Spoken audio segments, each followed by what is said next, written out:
每一日牧师甲你做伙祈祷，兄弟姊妹平安。今仔是7月16，伫即一两天连续的地动中间，你的心有平安了无？你也是犹原抑阁有惊吓呢？以赛亚书32章18节安尼讲：我的百姓要踮伫平安的体、安稳的厝、清静休困的所在。感谢主，伊要互咱有平安的体、安稳的厝、清静休困的所在。咱三个来祈祷，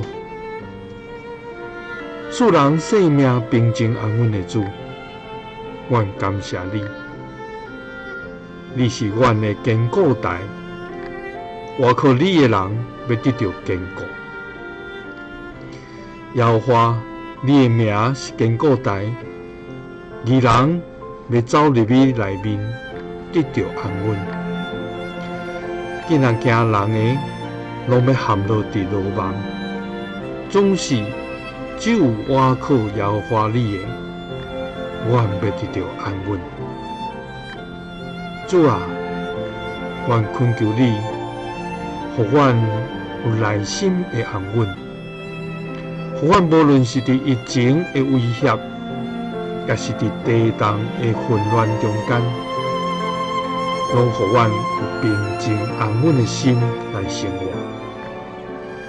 主啊，阮是卑微小可的人，总是你竟然愿意找你的独生子降世来救赎阮，互阮通脱离罪的捆绑，也互阮通知影你疼阮超过这一切，因为阮拢是你的宝贝。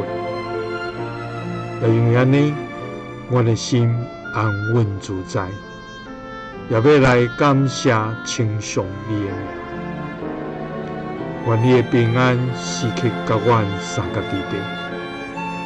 祈祷是奉主耶稣基督的名求，阿们。愿主时刻顾守咱、保护咱，互咱的心平静安稳。耶稣听你，赐你平安。